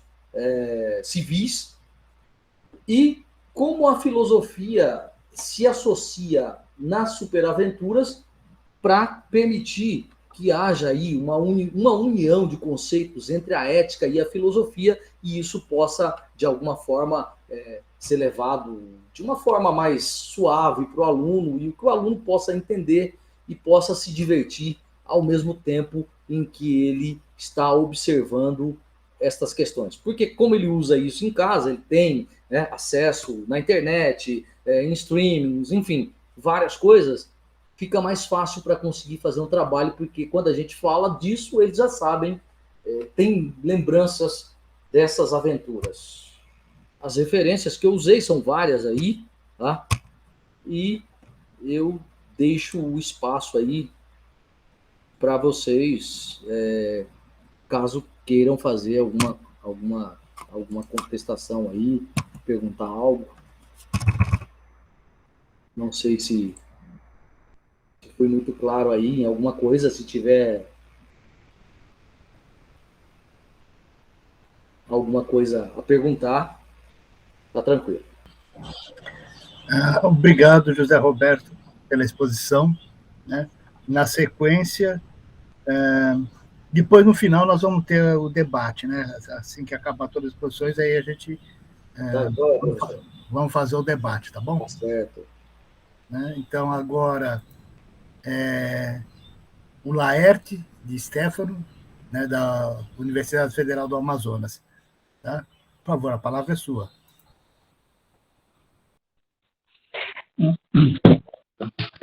Eu quero pedir inicialmente permissão para fazer uma pequena leitura de alguns agradecimentos que me parecem necessários. Agradecemos ao Prof. Filo pela oportunidade de falar sobre a filosofia para tantos colegas. Agradecemos à Universidade Federal do Amazonas, casa de toda a nossa formação acadêmica, pelo que fez por nós, Agradecemos aos professores do mestrado, na pessoa do professor Dr. Carlos Rubens de Souza Costa, nosso orientador, pelo que não foi silenciado. Queremos pedir licença para não usar outro recurso que não seja a palavra, instrumento imprescindível e mais eficaz instrumento do professor. Foi, com certeza, essa crença inabalável na palavra que nos orientou a fazer dela, palavra, o nosso tema, intertextualidade no ensino de filosofia em nível médio. E, a partir de agora, iniciamos essa conversa sobre o trabalho, não em uma apresentação das partes constitutivas dele, mas como uma reflexão que perpassa pelo próprio trabalho. E daqui para frente, para abandonar, sem perder de vista o tratamento adequado, a formalidade. Bem, o nosso tema, como já ficou explicitado, é intertextualidade. E por que nós escolhemos a intertextualidade como tema para trabalhar na filosofia? Porque nós observamos ao longo da nossa prática docente que todos os professores se utilizam desse instrumento sempre que necessário para trazer uma ajuda no desenvolvimento do tema que ele está tratando, não importa qual seja a disciplina, mas com alguma frequência. Isso é muito próprio na área de ciências humanas, especificamente na área da filosofia. Depois eu me deparei com um pensamento do Deleuze que vai dizer o seguinte: as ideias podem nascer ao mesmo tempo nas três formas de enxergar o mundo. Quais são essas três formas de enxergar o mundo na visão de Deleuze? É a arte, a filosofia e a ciência. Ora, então, é possível perceber já aí a importância da intertextualidade. O próprio filósofo dizendo: existe uma intertextualidade, uma conversa, uma relação, um estreitamento entre essas três visões de modo de ver o mundo: ciência, arte e filosofia. Mas qual é a filosofia que eu vou escolher? Qual é que vai ser a minha filosofia básica para fazer essa intertextualidade? E depois, por que é que nós vamos escolher essa filosofia? Bem, nós nos deparamos em todos os conceitos de educação que a educação tem que ser uma coisa voltada para desenvolver as potencialidades individuais de cada indivíduo. Portanto, o indivíduo é a coisa mais importante no processo educativo. E mais importante ainda é possibilitar a esses indivíduos o desenvolvimento das suas potencialidades. Eu precisava encontrar, então, uma filosofia que pudesse consubstanciar aquilo que eu queria trabalhar no sentido de vendo no aluno um indivíduo que precisa ter as suas potencialidades desenvolvidas. E encontrei como filosofia que pudesse fazer essa orientação o existencialismo. O existencialismo sartriano. E por que é o existencialismo sartriano? Porque me parece que essa é a forma mais radical de pensar o indivíduo e, sobretudo, de estabelecer para o indivíduo uma responsabilidade com ele próprio e com o próprio mundo. Por isso, escolhemos o existencialismo. Mas aí surgiu um problema, porque no existencialismo nós pretendemos trazer para o ensino médio a leitura do existencialismo e humanismo, que vai ser a base para que os alunos compreendam isso. Mas onde eu vou ter material suficiente, ou seja, o texto integral do existencialismo e humanismo, para trabalhar com meus 200, 230 alunos, considerando que esse é o número de alunos com que eu trabalho nas minhas 5 turmas de terceiro ano, por exemplo, onde vai ser desenvolvido o existencialismo humanismo, o existencialismo sartriano ou qualquer outro tipo de existencialismo. E eu me deparo lá no existencialismo com a proposta sartriana que diz o seguinte: você é livre, invente. E então eu tenho que inventar uma maneira de fazer isso acontecer, apesar das dificuldades de não poder entregar um texto do existencialismo e humanismo para todos os alunos. Eu estabeleci, então, um roteiro, que eu chamei de roteiro, para compreender o existencialismo, pensando pensamentos do próprio Sartre, e criei, ao meu juízo, uma ordem lógica que vai desde o instante em que Sartre coloca o homem no mundo como existência, até chegar à condição de ser alguém livre para decidir pelas suas escolhas. E entreguei esse roteiro para os alunos, mas sempre dizendo a eles, apontando para eles, como é que eles poderiam ter acesso ao texto integral do existencialismo e humanismo, que há disponível até na internet, no sentido de que eles pudessem aprofundar as suas leituras para fazer isso. Então, estabeleci a minha base filosófica para trabalhar com os meus alunos.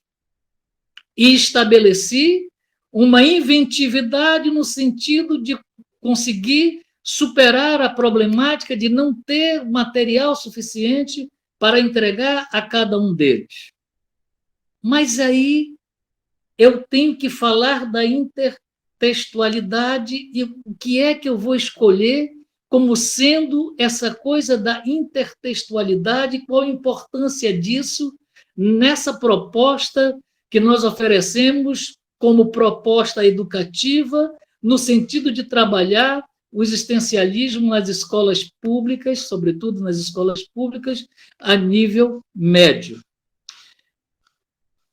Eu fiquei muito impactado quando eu era mais jovem, quando eu assisti a uma apresentação do texto do Vinícius de Moraes chamado Operar em Construção. E eu fiquei de forma impactado e maravilhado de perceber como é que esta obra, como é que este poema, como é que esta poesia penetra tão significativamente na gente, com muito mais rapidez, com muito mais agressividade do que um texto teórico de um teórico que fala de exploração.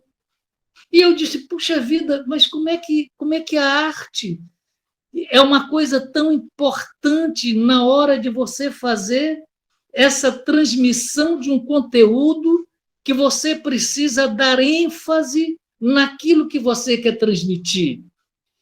E os poetas ficaram sendo, para fazer uma referência ao trabalho do colega que acabou de expor, ficaram sendo os meus heróis. A poesia entrou em mim com uma força tamanha, como texto auxiliar nas minhas aulas. E eu me lembrei disso, eu disse, poxa, mas eu tenho a arte. E o Deleuze já disse que a arte é uma maneira de pensar o mundo e de fazer surgir ideias que também surgem ao mesmo tempo na filosofia e que surgem ao mesmo tempo na ciência, e que essas ideias elas se completam e se complementam como forma de auxílio uma das outras no sentido da compreensão da totalidade daquilo que se pretende discutir enquanto proposta educativa. Depois, eu tinha que ter uma perspectiva de cotidiano, de algo de cotidiano que pudesse ser mais próximo dos alunos, porque é preciso trazer essa condição da proximidade do aluno enquanto cotidiano para a sala de aula, para a sala de filosofia, para o fazer filosófico, para discutir a filosofia, no sentido de que eles quebrassem essa ideia falsa de que a filosofia é uma coisa distanciada do homem comum e que não pertence, ele, homem comum, portanto, a esse mundo da filosofia.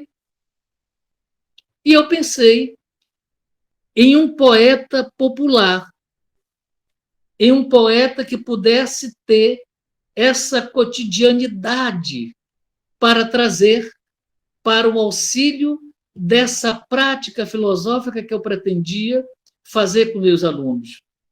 E a minha escolha recaiu sobre um camarada chamado Paulo César Batista de Faria, que é conhecido no mundo da música, que é conhecido no mundo da arte como Paulinho da Viola. E eu pensei muito de que a minha proposta com o Paulinho da Viola era uma proposta nova. E não era. Já haviam outros trabalhos, e um trabalho significativo da professora Eliette Essa Negreiros, que fez um trabalho fenomenal, utilizando e analisando a obra do Paulinho da Viola, mas do ponto de vista estético. Ela trabalhou com a estética do Paulinho da Viola. Não, eu queria trabalhar com o Paulinho da Viola o texto. O texto é que era importante no sentido da palavra ser a possibilidade de, casado com a filosofia, de casado com o existencialismo, de casado com a proposta existencialista, fazer e possibilitar uma melhor compreensão dos alunos de que a filosofia é alguma coisa que está envolvida na vida e na vida de todas as pessoas, inclusive na deles. Portanto, Paulinho da Viola foi o meu poeta escolhido para fazer essa intertextualidade.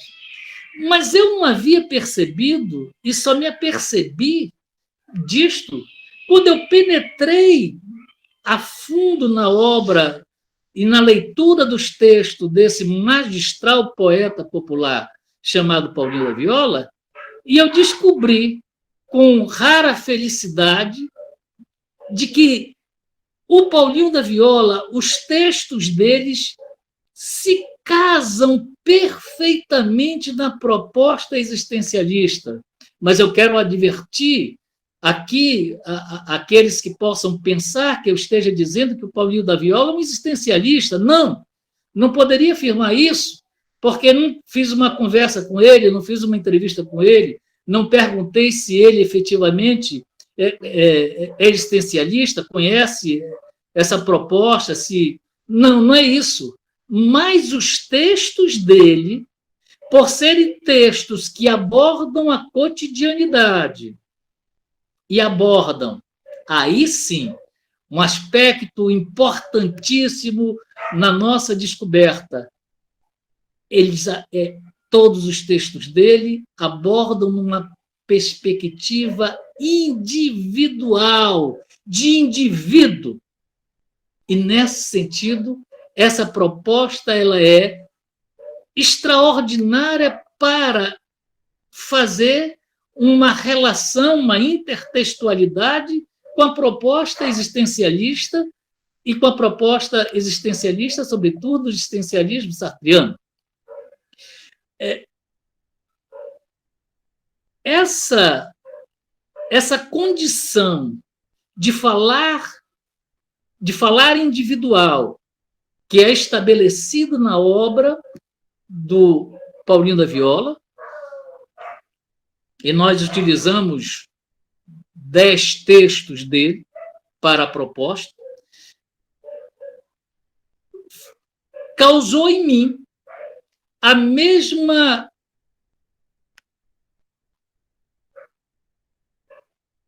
situação em que eu me vi quando assisti pela primeira vez a encenação da Operário em Construção, do Vinícius de Moraes. Eu disse, poxa, é possível que os alunos eles possam sentir também isso que eu sinto quando eu vejo essa possibilidade de relacionar a arte e a filosofia, a poesia e a filosofia, numa perspectiva de compreender as coisas que estão no mundo e que nos... As coisas que estão no mundo é até uma frase, é um verso do próprio poeta Paulinho da Viola, que nos cerca. Muito bem. Mas aí havia uma outra dificuldade que nós tínhamos que vencer. Que o Paulinho da Viola, embora seja um poeta popular, embora seja um poeta da maior magnitude do ponto de vista da percepção da realidade, e coloca isso nos seus textos de forma tão espetacularmente vivenciada, existencialmente vivenciada, mas ele é desconhecido. Ele é desconhecido, sobretudo da juventude.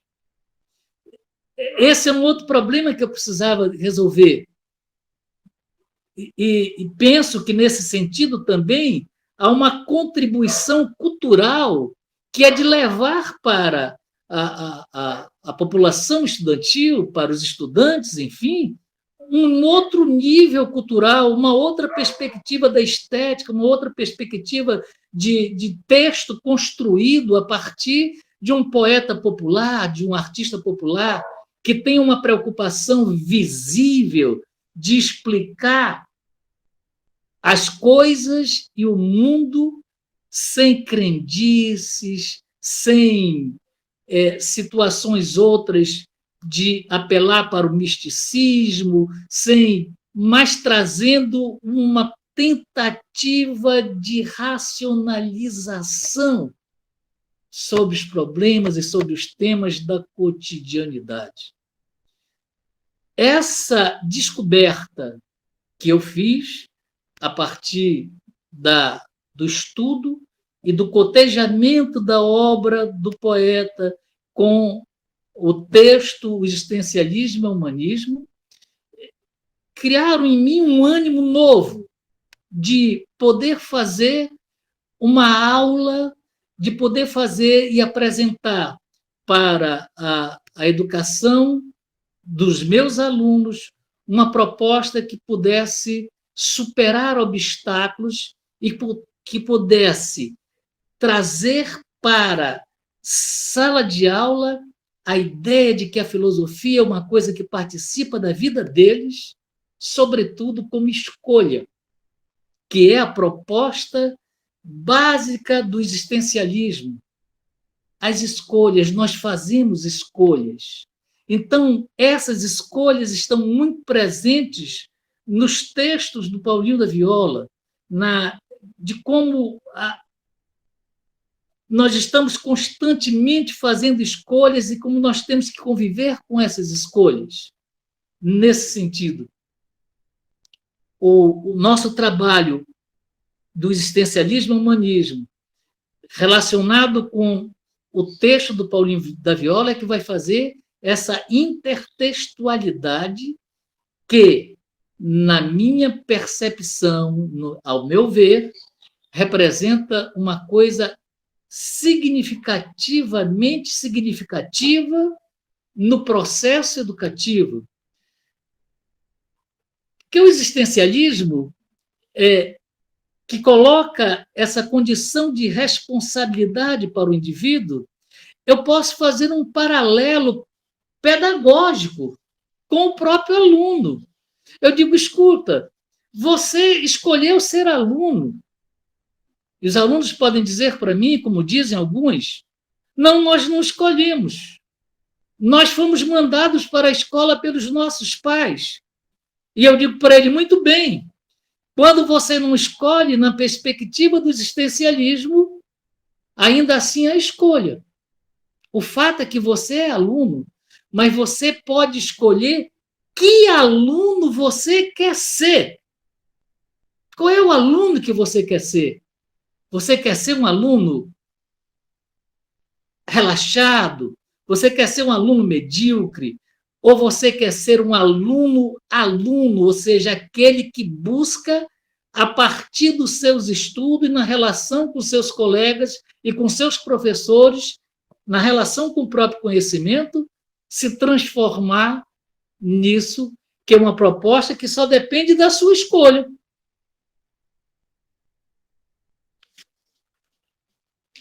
E isso causa, de imediato, um certo estranhamento nos alunos.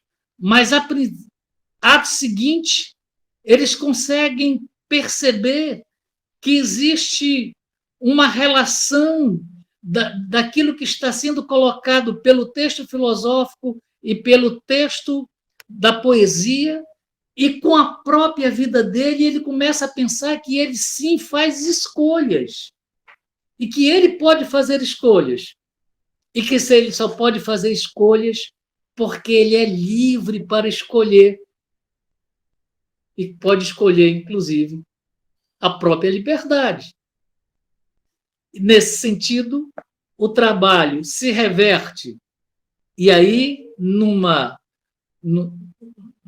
questão basicamente educacional, o trabalho se reverte da experiência de troca que eu já estou tendo com os próprios alunos e com os colegas outros, de disciplinas diferentes, mesmo na disciplina da filosofia.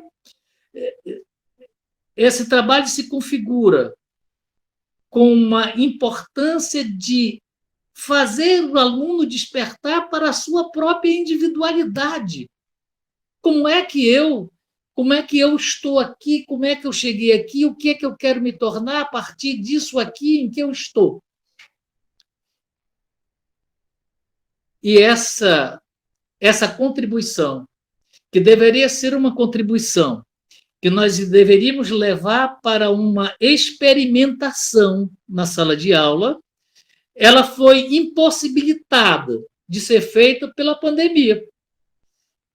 Havia todo um projeto da pesquisa de fazer a aplicação dessa atividade e recolher dos alunos as suas respostas para verificar de que maneira essa coisa mexeu e envolveu os alunos no sentido da percepção de si mesmo, da percepção da problemática que estava sendo colocada. A pandemia não possibilitou isso. Então, na impossibilidade de fazer a aplicação prática dessa coisa, nós tivemos que transformar aquilo que seria a pesquisa numa proposta educativa, numa proposta educacional, é o que foi feito com o trabalho. Ainda assim, nós voltamos já este ano para a escola. E já uma volta muito tumultuada, muito cheia de percalço, muito cheia de impossibilidade e desencontros.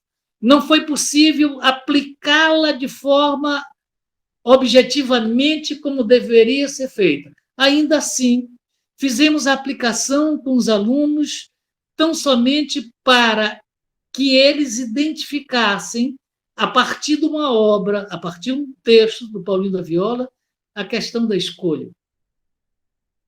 E eu fiquei gratificado que eu tenho 5 turmas de terceiro ano, cada turma com 40, 45 alunos. Então, o trabalho foi dividido em grupos, e nós tivemos 8, 9 grupos em cada turma. E todos os grupos conseguiram identificar a questão da escolha, a escolha que estava muito visível, mas conseguiram identificar as escolhas que não estavam tão visíveis assim no próprio texto, mas que era possível, a partir da explicação do existencialismo, a partir da leitura do texto e a partir do questionamento que nós fizemos dessas práticas de leituras e de cotejo dos textos e do encontro. E mais, nós dizíamos assim, mas onde é que você consegue encontrar nesse texto essa escolha? Quais são os versos que denotam que isso é uma escolha? E os grupos iam lá e assertivamente indicavam os versos que estavam... Esse material todo eu tenho coletado. Estou trabalhando neles no sentido de fazer a quantificação desses resultados. Mas, pelo que eu vi na sala de aula, pelo que eu pude experienciar na sala de aula com os meus alunos, eu já me sinto perfeitamente gratificado com a minha escolha do existencialismo e com a escolha da relação de texto com a poesia popular e com a poesia desse artista, desse poeta maior no sentido de junto com outros, não maior acima dos outros, mas maior junto com, que é Paulinho da Viola, para efeito de levar, além de uma alternativa cultural um pouco melhor para os alunos, fazer essa aplicação da filosofia como algo tão importante quanto o ar que nós respiramos e a água que nós bebemos. Muito obrigado, professor. Obrigado pela exposição, Laerte. Bom, agora você era o último, né? Vamos agora às questões. Alguém quer começar a colocar questões?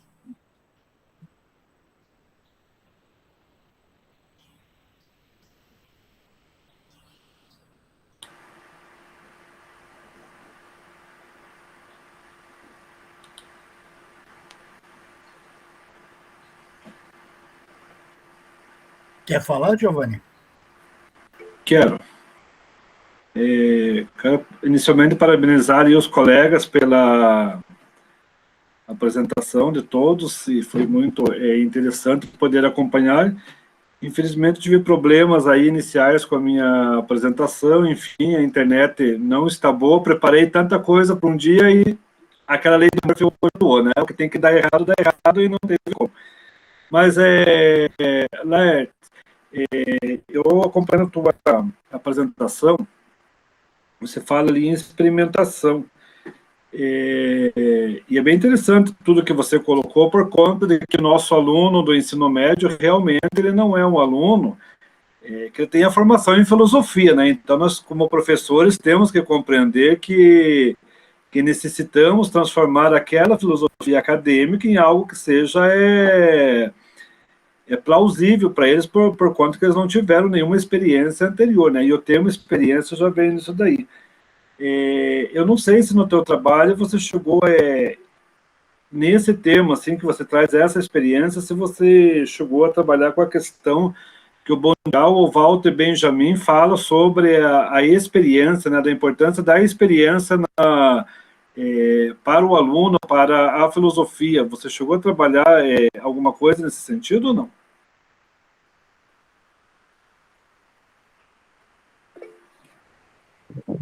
Bom, é assim, Walter Benjamin pensa que todas as pessoas são, de alguma forma, filósofos, no sentido de pensar e no sentido de alguma reflexão. Mas, professor, o meu trabalho ele é exclusivamente de pensar a partir do existencialismo e humanismo. E na relação intertextual com a obra deste poeta.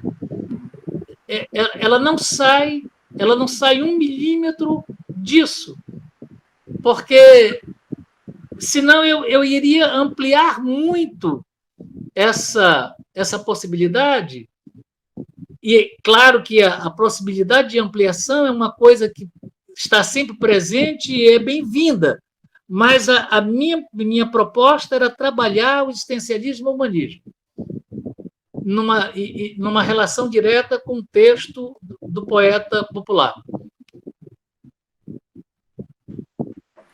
Entendi, professor. Obrigado pela sua contribuição.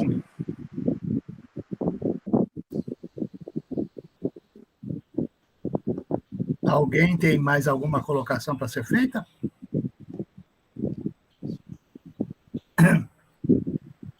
Eu vou pedir que o Laerte desligue também o seu microfone, porque dá interferência. E obrigado, Laerte. Eu vou fazer uma provocação para o José Roberto, né? Porque, inclusive, teve uma polêmica recente, né, do beijo do bissexual do super-homem, né? Que acabou até excluindo aquele jogador de vôlei lá de Maurício. Maurício, né? Caiu muito mal o que ele falou, né? Se os super-heróis agora não são mais mortais, mas não é mais próximo de nós, porque, afinal de contas, de uma certa maneira, tem uma certa sexualidade em volta deles, e, de repente, a sexualidade aflorou, né? Como você pensa, assim, o seu trabalho com isso? Né? Bem interessante, professor, porque essa perspectiva aí, a sua pergunta, porque acontece o seguinte, na verdade, já tinha causado uma polêmica anterior, em 2018, o Marcelo Crivella quis proibir na Bienal lá do Rio de Janeiro a venda de uma HQ que aparecia também uma questão referida à sexualidade de dois heróis da Marvel. Os quadrinhos, professor, desde sempre, eles sempre tocaram na ferida daquilo que a humanidade precisa abrir os olhos e enxergar. O exemplo mais característico, mais concreto de discussão em torno das diferenças, a gente vê nos X-Men. É o grupo assim que foi criado com todas as diferenças possíveis. Primeiro que eles foram inspirados nos judeus. Então já carregavam aquela carga de sofrimento do Holocausto e tudo mais. Aí vem essa questão do movimento negro, que eu falei, a questão tanto a inspiração no Martin Luther King quanto no Malcolm X. E de uns tempos para cá isso está latente. Por exemplo, o primeiro herói Lanterna Verde que houve na DC, que é o Alan Scott, ele tem uma história em que ele se assume homossexual. Já teve uma história do Wolverine com um personagem da Marvel chamado Hércules, que é inspirado no Hércules grego, e a gente sabe da história dos gregos. Então, isso tem sido assim, tem tido muitos argumentos de presença dessas questões nas HQs. O problema é que os conservadores, às vezes, enxergam as coisas do jeito que eles querem enxergar, e aí dá toda essa polêmica, às vezes, por uma coisa que não chega a ser tão ofensiva a ninguém. Mas é aquele negócio, né, professor? Infelizmente, enquanto as pessoas não forem tolerantes, esse tipo de comportamento vai voltar a acontecer. Eu acho que a maior coisa que a HQ contribui, na verdade, em relação às discussões, os trabalhos e tudo mais, é justamente tentar educar, mostrar, né, para as pessoas que existem as diferenças e que, se cada um respeitar o seu espaço, não vai haver problema para ninguém. O mundo é para todos, né? O sol nasce para todos, só não sabe quem não quer. Eu acho que o problema dos conservadores é achar que o problema está na sexualidade e o que é pornográfico é a nossa desigualdade social. Perfeito, professor. Enquanto eu falei isso outro dia numa sala de aula, eu falei que a gente tem se preocupado demais com tantas coisas, mas a gente não tem se preocupado em combater a pobreza no Brasil. Eu não vejo ninguém falar nada. Parece que não existe pobreza aqui, não existe ninguém passando fome. Parece que estamos no paraíso. É uma vergonha mesmo. Então, pessoal, alguém tem mais alguma questão para ser colocada? O Laerte, pode falar, Laerte. Eu só queria perguntar ao professor Giovanni se ele está no grupo que foi criado para esse encontro. Porque, professor, o seu trabalho metodológico, que foi em cima do Silvio Galo, pelo que eu compreendi, também foi a minha construção metodológica foi em cima do Silvio Galo. E eu gostaria de conversar com o senhor depois com mais tempo. E a via de comunicação seria o grupo. Não, professor, eu não estou, mas se quiser adicionar, fica à vontade. Eu não estou.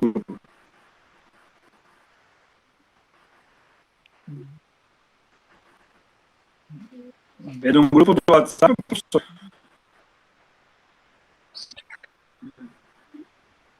Sim. Então, eu vou colocar meu número aqui. Quem que é o coordenador aí do grupo, daí eu posso passar o número aqui, não tem problema.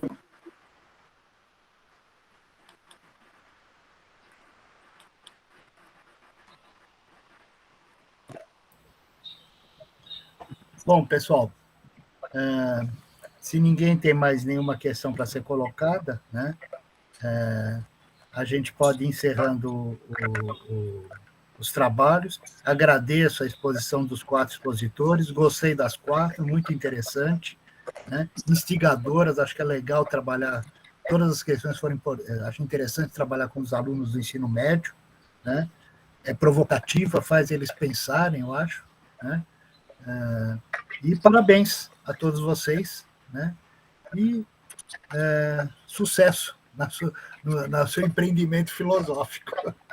Pode falar. Professor, deixa eu dizer uma coisa.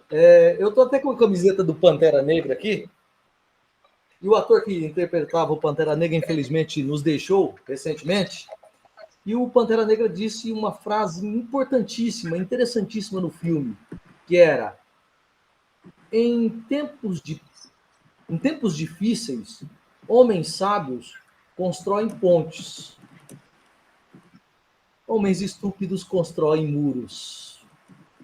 Então a gente já sabe, né? O recado para quem que era de construção de muro e as continuidades desse tipo de pensamento e as pontes que precisam ser construídas para que o conhecimento possa nos salvar das trevas da ignorância. Eu espero que parem de fazer muros, né? Porque, por enquanto, estamos fazendo uma muralha que vai ser difícil de ser derrubada depois. Tem razão, tem razão. Então, pessoal, muito obrigado pela participação. Tá? Desculpe o improviso, eu era suplente, eu não era para estar aqui, mas eu peguei a incumbência, era suplente, tinha que fazer isso. Tá? Obrigado pela participação de todos. Muito obrigado, forte abraço a todos. Vocês aí, gente, parabéns, muito bom. Bye, bye. Valeu, bom trabalho aí. Tchau, tchau. Obrigado.